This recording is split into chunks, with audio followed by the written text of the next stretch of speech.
following program is a peer-to-peer advice show and does not diagnose mental health conditions. If you're seeking social services, please call or text 211 or go to 211.ca. Hello, listeners around the world on radio, streaming, and podcast services. This is It's Not Therapy. I'm Liana, and I'm not a therapist, but I am your source for navigating the madness of mental health using my top 10 sayings for going good crazy. But this time of year, a lot of us feel like we're going bad crazy. Instead of the season to be merry, it's more like the Festivus airing of grievances. These winter festivals were originally designed with lights and heavy food to break up a long winter, but life doesn't slow down in the weeks prior anymore, does it? Yeah. This week feels especially bad regarding things getting double booked, plans changing last minute, lingering illnesses, fatigue, and, well, money's not going as far as it did, is it? Anyone else delay holiday shopping to take advantage of the GST holiday? Just me? Don't think so. Anyone else got a bunch of gifts and you're not sure how to send them because who knows when mail delivery is going to be back to normal? It was supposed to be today. We'll see. And if you're a small business that relied on Canada Post, this was a tough season for you. And then there's family. A lot of people are either dreading seeing their relatives or contemplating just not going. More on that later. And the political situation in the U.S. that's spilled over into another trade war with Canada is another reason some people are deeply worried about money, and others have just gotten, well, completely obnoxious. We're not used to politics being this exciting up here in Canada, yeah. But we're living in the middle of an aggrievement epidemic. I'll give you an example, and it's petty. I'm warning you. I cut ties with someone back in October because I caught her lying to me for over a year, and, well, there were more racist comments coming from her that I could tolerate anymore. And just this week, I heard from another friend this person is blaming me for her current financial woes because the amount of help I used to give her was an imbalance of power. Yeah, you heard that right. Helping someone too much is now an imbalance of power. Look, becoming aware of structures in society that help some people more than others, that's great. But some people have weaponized this stuff to make excuses for themselves, and it's making it hard to stay balanced, right? You learn about structural inequalities so you can become more aware of them and how to work within them. And hopefully you learn how to reduce your own contribution to them.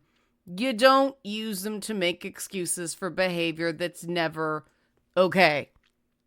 Let's face it, though, the reason we're dreading get-togethers this time of year is because people use this stuff and other excuses to make excuses for behavior that just isn't okay. We live in an age where only the wealthy even have a hope of things being remotely easy.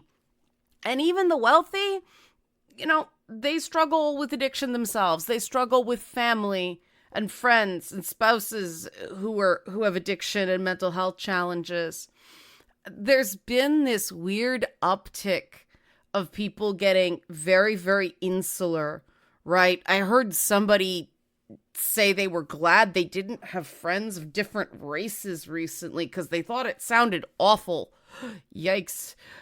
I've seen a lot of people just jettison people from a social circle for a disagreement on basically political tactics instead of any real mismatch in core values. And this stuff, putting ideas over people, and they're not even ideas, they're emotional knee-jerks.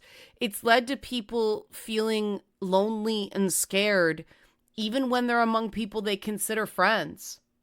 We've successfully been turned against each other based on petty insecurities instead of talking to each other and working things out, and this makes the holidays tough.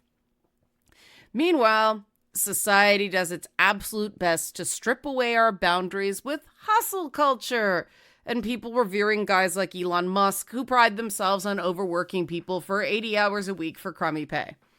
These sorts of guys used to be the villain in the Christmas movie, Or at least they were reformed by the end, like Ebenezer Scrooge. But kindness is out now, and narcissism is in. That's the trend. Overstimulation, unreasonable expectations, dogmatic thinking, these are all trendy. And they're not good for you. It really seems like the people who are the most involved in raising awareness have the least compassion and empathy for others, at least in their behavior that I've seen. So this episode is going to be really blunt talk about what to do if you feel like you're about to lose it right now. And at the end of the show, I'll give you examples of the sorts of things my community has done to make things better and care about each other. Not to brag, no, because I want to show you that it is possible to have people that you trust, have people you feel comfortable around, and it doesn't have to cost a lot or even anything. In short, if you're driving yourself bad crazy, trying to avoid giving people opportunities to disappoint you, you're not giving them a chance to show they give a damn about you either. Let's go to break before we really dive in so I don't end up with only 2 minutes left in the last segment again. Do you have the story that you think would be good for the show in the new year? Are you interested in sponsoring the show? Liana at nottherapyshow.com. Nottherapyshow.com is the website. At nottherapyshow on social media. We'll be back talking staying good crazy this holiday after the break. The following program is a peer-to-peer advice show and does not diagnose mental health conditions. If you're seeking social services, please call or text 211 or go to 211.ca.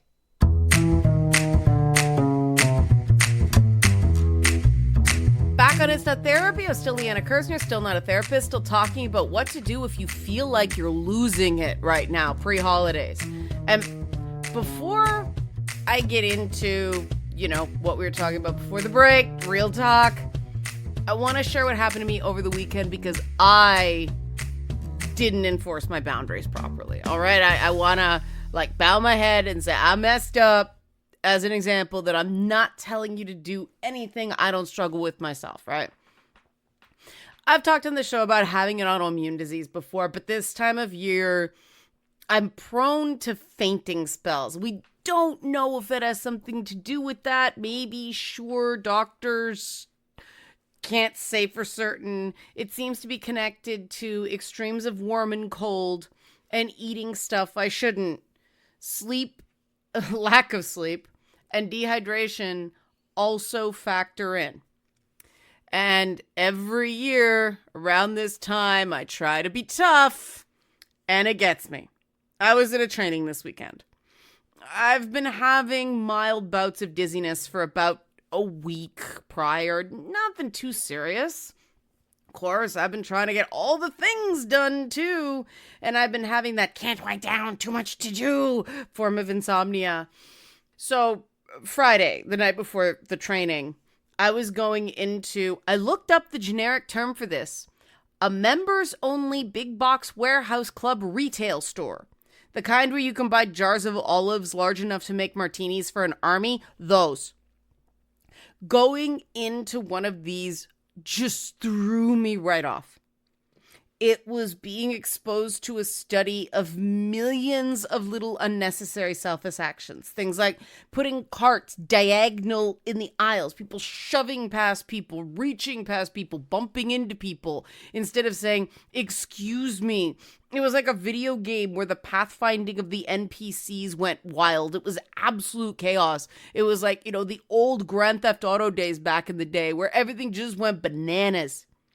And the prices weren't really cheaper than the Walmart down the street. It was stressful. Really stressful, just seeing people behaving so badly. Straight up introvert overload, stressful. A tangible detail of how stressed I was said I was haunted by the realization when I looked up that one of the light fixtures in this members-only big box warehouse club retail store, one of the light fixtures was noticeably smaller and slightly more yellow than all of the others. And it felt like that fact was going to haunt my dreams. But I'm pretty sure that was just a cope to tune out all the other stimuli that was wrecking me. Okay. I got home, I felt off. But I figure it's no big deal. I'll get a good night's sleep. I'll be better the next day. Because I liked the people I was seeing the next day. They were nice people. In fact, they were so nice that they'd arranged breakfast with this local food place. And they'd done like this whole special breakfast for me because I don't eat meat. But they tried to organize an omelet for me that had mushrooms in it. The omelet I got had zucchini. Zucchini is bad food in my world. If you have a ragweed allergy, zucchinis can bother you as well. I have a really bad ragweed allergy. But I didn't want to make a fuss. These people were being so nice, right? They tried. So I'm like, I'm just going to eat, around the zucchini, right? Yeah, don't make a fuss. Rule number 1 of not losing it this time of year, any time of year, boundaries are not making a fuss. Health realities are not making a fuss. Top 10 phrase, other people don't have to like your boundaries, but they do have to respect them. And these folks were doing great respecting my boundaries. I was the one that decided to not enforce them, to be polite, to not make a fuss. I don't know why I do this. Because a few hours later, I didn't manage to pick out all the zucchinis, clearly. Because a few hours later, it's a slow-acting allergy. They exist. I was on the floor with a wet cloth over my head. One of the ladies there, thank God, had some antihistamines I could take, so I could just barely make it home. But I was messed up. The afternoon I wasn't really there. These are the things we do to ourselves at the holidays. No one does it to us. No one did this to me. I could have said something, and I know exactly why I was as stupid too, right? Because I'd recently complained at another event, that they'd put red peppers in my food. Like the bell peppers, something in the skin of bell peppers also bothers me. So I said something about, hey, backing somebody else up. Yeah, this happened to me at this event. And the organizers mocked me for it to their entire online community. I should have just left and gotten my own food. I was a whiner looking for attention. And this was still fresh in my mind.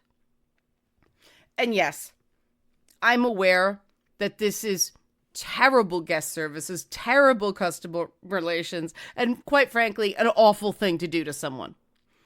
That awful behavior was why I felt the need to say something in the first place, because other people were complaining and I wanted to back them up. But I just didn't have the spoons to deal with another food sensitivity related thing. It happens to me a lot. Cucumbers and zucchini are in so many things. Peppers are added to so many things for color. And unfortunately, if it's not like anaphylaxis, some people don't think the allergy is real because they don't see it hit you later. And that whole looking for attention thing, I'm an introvert. I'm not big on drawing attention to myself. It always drives me bad crazy when someone accuses me of doing something for attention. It really, really messes me up because there's a big part of me that associates attention from people with bad things happening. And okay, I'm aware I'm in the media. That contradiction is something to examine another time. I know it's weird. Here we go. Okay, I want to stay focused on the fact that I let what bad people did to me. I shouldn't call them bad people, but it was not a good moment, to say the least. But anyway, it impacted me and how I behaved around good people who were good to me, right? I let a problem that wasn't my fault lead to a mistake that was. And I tell people not to do that, right? It's one of my most commonly used top 10 phrases because I need reminders too. Don't let problems that aren't your fault lead to mistakes that are. Toxic environments have a knack for trapping us even when there's technically nothing stopping us from walking away. These toxic environments, toxic people, get their hooks into us precisely because we're afraid of all the horrible things people are going to say about us if we leave. And this is a rational fear a lot of the time. People in these toxic environments will definitely talk trash about you. Real talk, though.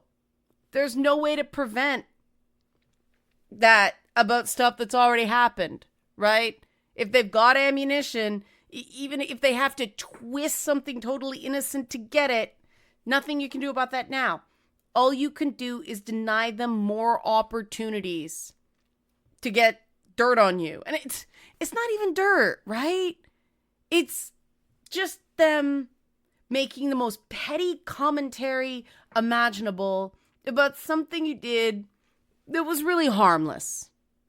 Most of the time it's about something that's just weird. Doesn't hurt anybody. It's actually kind of fun. They're just petty. It's frustrating. You can even say it's maddening. There's a part of our brains that's designed to scream at the realization that people are saying things that aren't true about you and other people are believing them. But again, real talk. You can't do anything about that but walk away. You can attempt to defend yourself, but you say one thing wrong, people like this, that's all they'll focus on. That one little error you made. The 25 things they did don't matter. They're the masters of false equivalencies. And if people aren't giving you the benefit of the doubt, especially when you know the story's absurd, you can't trust them. And if you can't trust them, ideally, they don't have access to you. And this is when our brains start making a whole bunch of excuses to not do something about that, to not walk away, to not skip this one. Because your family will gang up on you, or your friends will turn on you. And hopefully this will give you some picture of why you're so exhausted and on your last nerve right now. We people please and overcommit at this time of year, in part because we're just trying to control the amount of criticism we get from the bullies and gossips in our lives.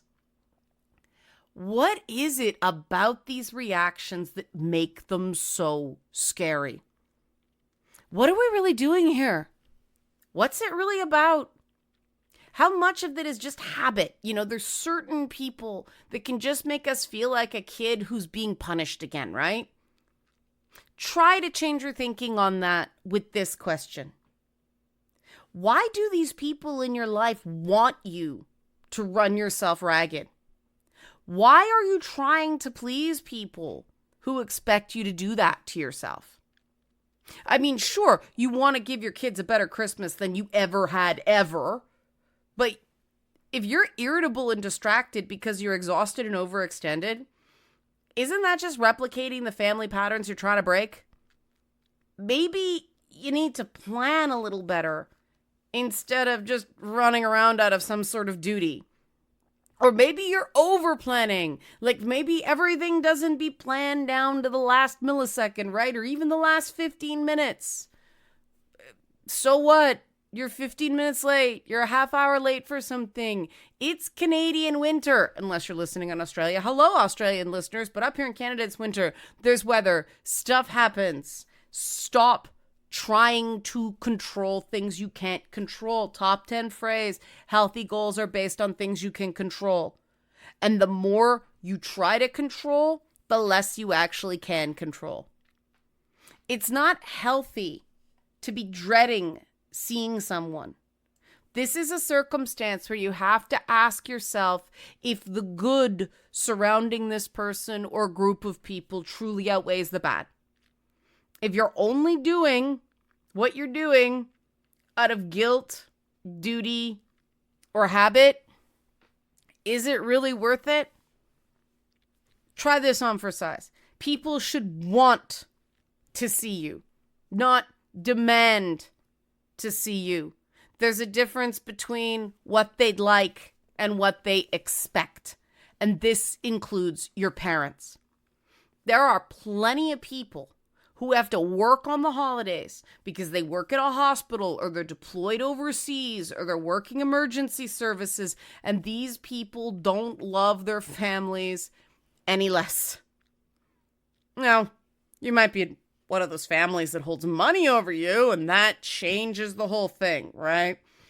And with the way real estate and other expenses are these days, the family putting the gears to you because of money, it's affecting an increasing number of people. So let's take a break and discuss that and other sources of stress at the holidays. Questions, comments, concerns, Liana at nottherapyshow.com. Nottherapyshow.com is the website, at nottherapyshow on social media.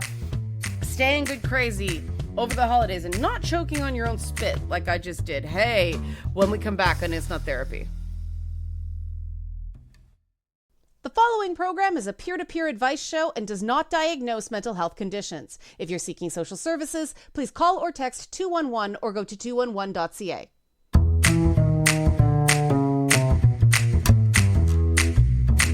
We're back in It's Not Therapy. I'm still Liana Kersner. I'm still not a therapist, and I'm still talking about feeling like you're at the end of your rope during the holidays. Before the break, I brought up the tricky subject of families that control you with money. And this is the peak time of year that they flex. It's easy to say, it's not worth it, just walk away, but intergenerational wealth is a big factor in modern standards of living. And money just makes things ugly. The truly sickening thing is that the people doing this to you, real talk again, told you I was going to be blunt, these people who are controlling you with money, they know exactly what they're doing. There's no misunderstanding. There's no mistake. It's a form of blackmail. Help should be just that. Help. If they give you money, sure, there can be conditions like paying them back, right? But it should be help, not a ransom. But I've heard from people whose parents threatened to cut them out of the will every time they, as an adult child, tries to set a boundary with said parents. There is nothing accidental about that. Like I said, they know exactly what they're doing. They may use doublethink and they might be in denial, but they know exactly what they're doing. Families going to war over money is one of the ugliest symptoms of affluenza out there. It's in part a disease of the aging boomers, many of whom have never addressed their own emotional issues, are in deep denial about a lot of things, and are sitting on a lot of intergenerational wealth. But sometimes it's not originating with the parents. Sometimes it's a sibling manipulating an older relative. As older people get more forgetful and cognitive decline gets worse, it gets easier and easier for, people without good intents to manipulate older people. And if you suspect financial elder abuse, contact a lawyer for a consultation and start documenting things now. The sooner you do, the better. But if you just want away from it all, you just want to walk away, whatever, it's up to them, that's totally valid too. I just ask you one thing. If you're going to wash your hands of it, if you're going to walk away, make sure that's a choice, not a knee-jerk reaction. Take some time. Don't make any sudden decisions. Really weigh the pros and cons and understand that you do have choices and options here. Elder abuse is against the law. And even if a financial agreement, help buying a house, loaning of money, even if it's with family, do up a little contract. Doesn't have to be super long. A few sentences, right? Just so everyone's clear on terms. You'd be stunned how often people have very different memories of what the understanding was. Families shouldn't be your jailers, and financial help from them shouldn't amount to indentured servitude. And also, it's amazing how often I have helped someone else out financially, only for them to demonize me as soon as I start saying, hey, when are you going to pay me back? Or, hey, I can't give you any more money anymore. I don't have it. Now, that being said, right? If somebody helps you out, especially financially, it is important to be appropriately appreciative. Don't be like those people who just, I don't know what's with them, but something goes wrong in their heads when they get help. Remember, I am not a therapist. I can't diagnose this stuff. But if people are giving you money on an ongoing basis, is there something you could do for them to maybe earn it instead of just get it gifted? Shovel their driveway, help with yard work, get their groceries for them. Mutual respect is the goal here. We all have something different to offer. What are you offering? It's just a modern reality that the only way a lot of people can own a home these days is with help from family. But again, there's a difference in helping, which is mutual respect, and then ransoming or blackmailing, which isn't. It's just really unhealthy control dynamics. Similarly, moving away from financial stuff and more emotional stuff, family that leverages holidays to force conversations about unpleasant things, especially things that you've already told them you don't want to talk about. Family that leverages special occasions to force conversations about that, they're not respecting your boundaries. They're doing the opposite of respecting your boundaries, and contact with them needs a rethink. Now, there's this one that been invited to this one kind of family plus. So it's the family and then friends party. And those of us going have already been warned by one of the party hosts that one of the older relatives likes to loudly go on about Trump. And we've been told we shouldn't let ourselves get cornered by this guy. And moments like this are when I want to say, no, don't get cornered. Okay, should I use a flying elbow or a chokehold to escape this man's foul clutches, right? But, okay, my husband doesn't play things that way, and he's already been subjected to me cheering giant robots punching each other on that secret level show on Amazon this week. So we're going to do this one his way.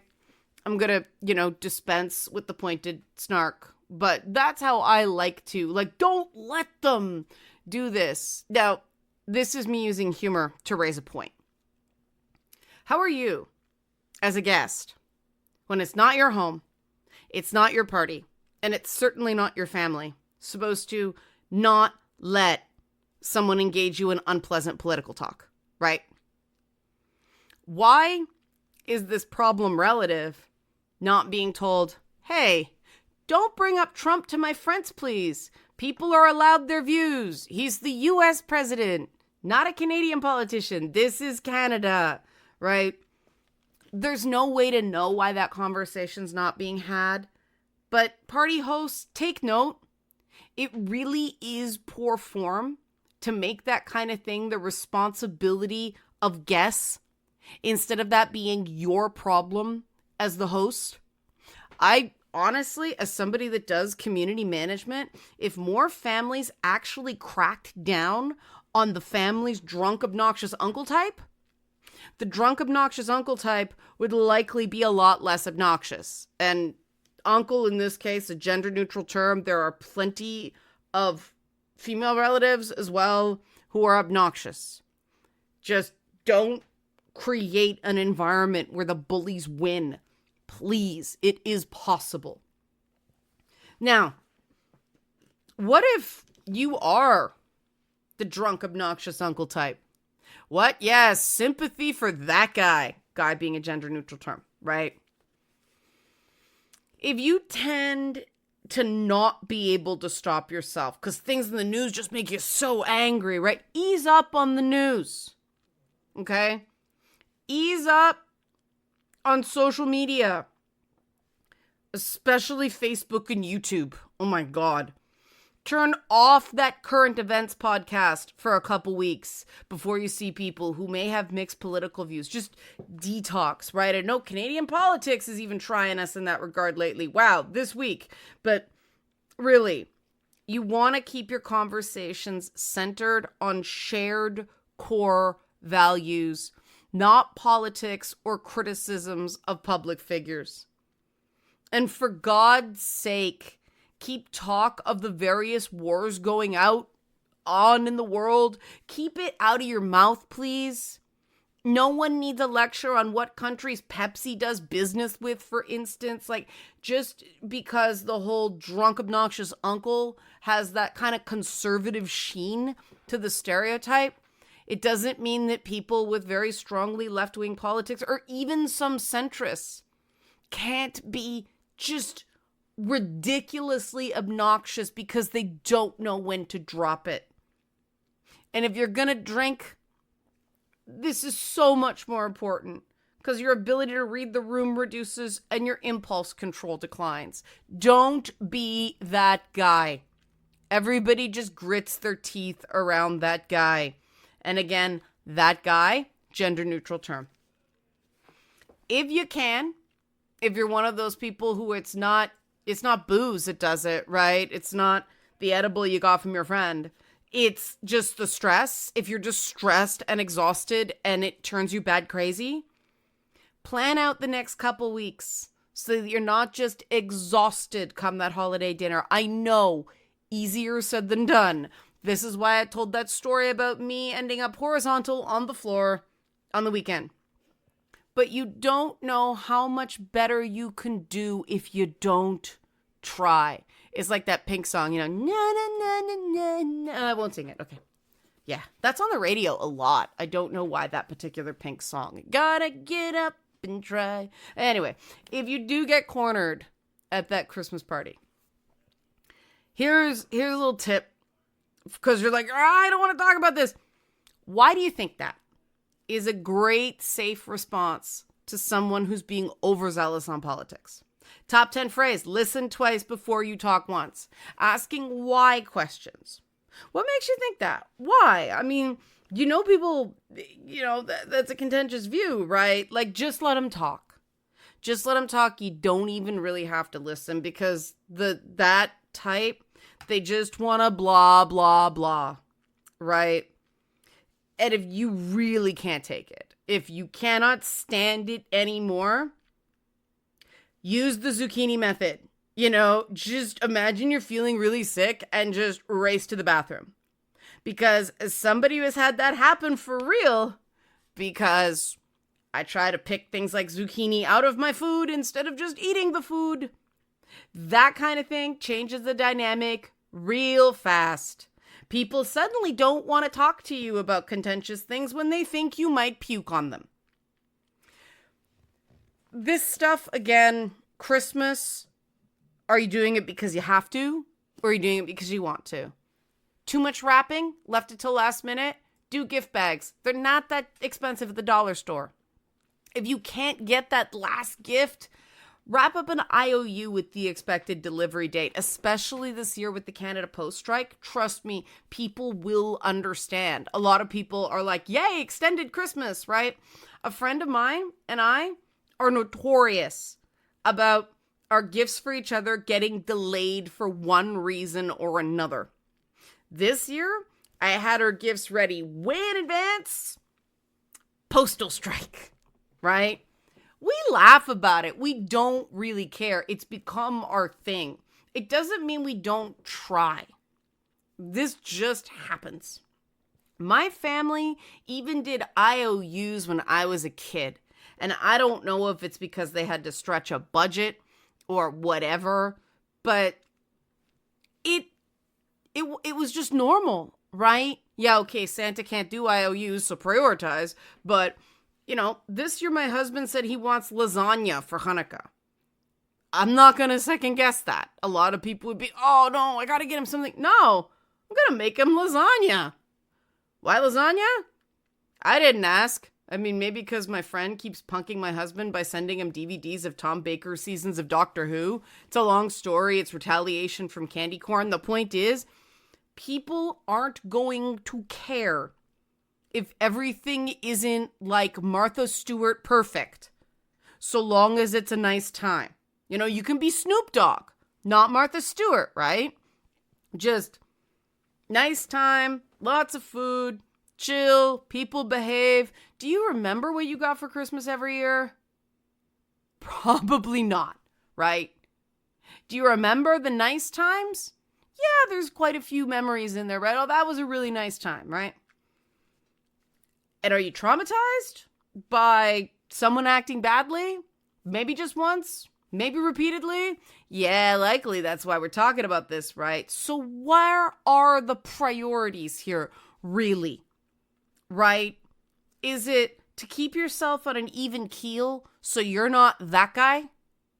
Or is it to do the perfect magazine Christmas? I mean, God, even those Hallmark movies are just about dysfunctional people. I don't get those Hallmark movies, but you know what? If you love them, that's fine. That's fine. If it makes you happy, that's all that matters. And that's what I'm going to talk about after the break. When we come back, I'm going to give you some good news from my online community this year and some things you can do, like those Hallmark movies that I don't like, but it's cool if you do, if you decide to skip the family parties this year. Questions, comments, concerns, Liana at nottherapyshow.com. Nottherapyshow.com is the website if you can't spell my name right, or at nottherapyshow on X, that's Twitter, Instagram, and Threads. Blue Sky 2, I'm back on. I think I'm Red Liana K on that. Why am I rambling? This is not important. Alternative holiday celebrations when we come back on It's Not Therapy. The following program is a peer-to-peer advice show and does not diagnose mental health conditions. If you're seeking social services, please call or text 211 or go to 211.ca. We're back on It's the Therapy. I'm still Liana Kersner. I'm still not a therapist. And we're still talking how to keep it together during the holidays. And one of the things I have found really helpful this holiday is to look back and think about all the things we've accomplished on the Discord server I run for clients and other supporters. And it's closed. It's we keep it real, like, really moderated, but it's a really good group. We actually saved an old lady's house this year. Yeah. One of the moderators on the group, she's in Mexico, and her aunt's house got half like dangling over the side of a sinkhole, and they needed to raise, I don't even remember how much money. It was thousands.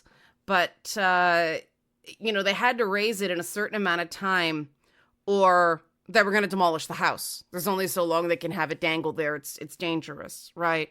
And so the community took action. We raised money. People from all over the world chipped in. And we did it in about a month. And so the house got fixed. They're back in the house. And the family is going to spend Christmas in this house. And they're Catholic, so that's a big deal for them, right? But when you do something like that, when you help with that, when you are a part of a community effort, that is something you can hold on to when people are being terrible. It really works. Over the year, we've helped people get the mental health care, sometimes even the physical health care they needed and deserved. We supported people through changing jobs, union grievances, really tough stuff. And again, these are some people who we never see in person. It's all just, talk and text, but the support was real. Recently, we've got a member, he's got avoidant personality disorder. And it was his birthday. And he sort of mentioned that he didn't know how to ask to do something because, avoidant personality disorder. And so somebody said, hey, is there something you want to watch or something like that? Turns out he's a big fan of Red Dwarf, the old British sci-fi comedy series. So we all jumped on Discord and we streamed an episode, the first episode of Red Dwarf. A lot of people had never seen it before. This show from the 80s, right? But they loved it.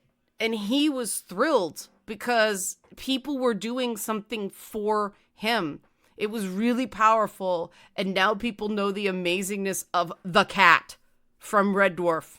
One of the best science fiction characters ever. I don't care, fight me. Anyway, we also, just in the last month, introduced a new generation to the TV adaptation of Terry Pratchett's Hogfather. And now people are reading the books. I think it's on Amazon. Yeah, that's right, because it's the co-watch thing. But Terry Pratchett, phenomenal author. So great. Small Gods is where I suggest you start. We've also watched 2 of the Ernest P. Worrell movies. You know what I mean, Vern? That guy, Jim Varney, Slinky Dog, rest in peace. We watched Ernest Scared Stupid at Halloween, and we watched Ernest Saves Christmas for Christmas. Those movies hold up, man. They're silly and they're slapstick, but oh my God, they're feel good, right? We've supported people through depression, despair, loneliness, and loss, and helped them come out the other side. We've had to say goodbye to some people who didn't respect the community, and then we supported each other as those people retaliated in really nasty ways. But that, that sense that we had each other's backs, that makes every one of those easier. We've challenged each other respectfully. We've laughed with each other. We've cried with each other. We've worked to accept each other and let everyone in the community know that they matter, even when they mess up. And their contributions are important, even when they're flawed or even when we don't understand right away. And we are currently obsessed with 2 things. Jeff the Land Shark in Marvel Rivals and Manfred in Dragon Age the Veilguard. These are video games for people who don't know. Well, Jeff started in a comic book, but these are our things right now, right? Not political, not, anything groundbreaking. A land shark. Yep, all good, right? These are the things that really matter, believe it or not. It's been a really up and down year. I've admitted to the community when I'm struggling. I'm a peer counselor.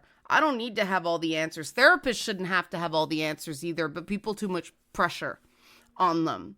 I'm learning as I go. I'm walking this journey with people, and we're going to have some exciting announcements in early 2025 about new initiatives we'll be doing, like public, we've been workshopping them in this closed group. We're going to open it up to the community. It's going to be really cool. Took us a while to find the right combination of things, but it's going to be cool.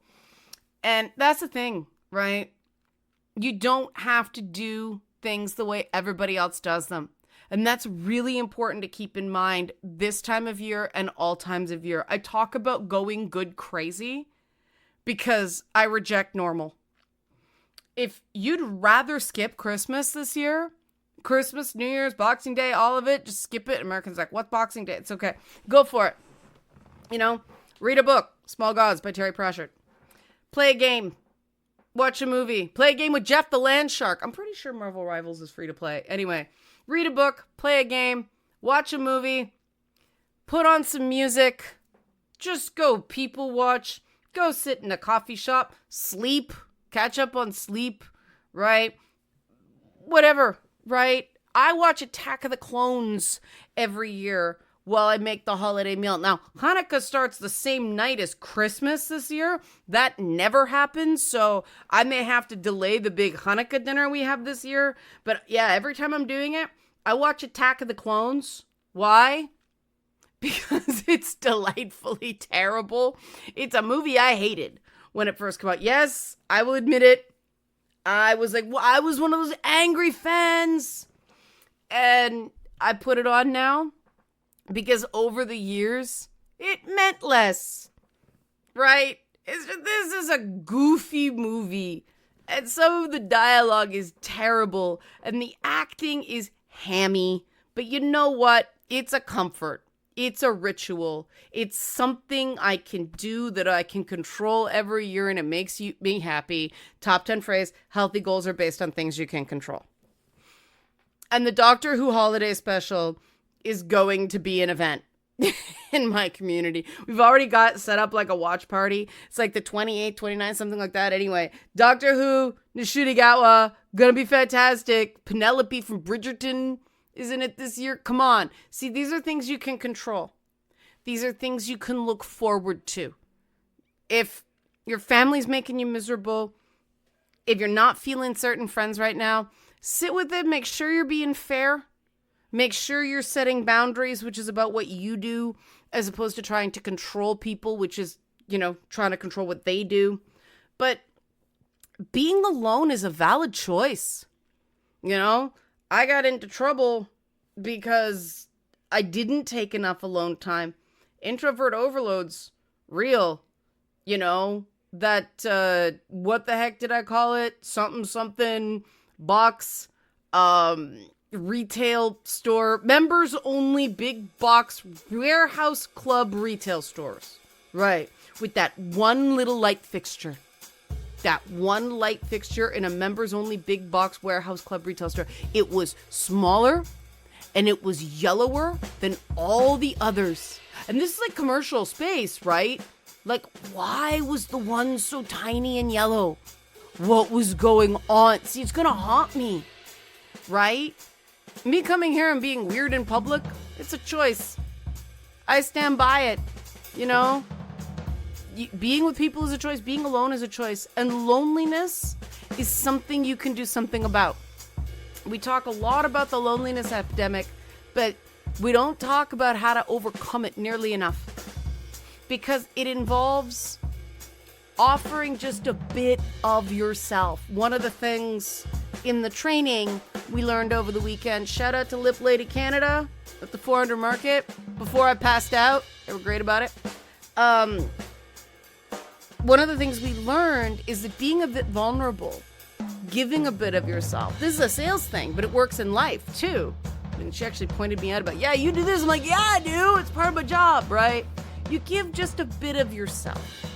You give people some information to go, look, I know what it's like to struggle, right? I know what it's like to feel bad. It's amazing what happens when you do that. Giving, eventually to get takes practice. But combined with healthy boundary setting, it's the best way to cultivate truly fulfilling relationships and overcome loneliness.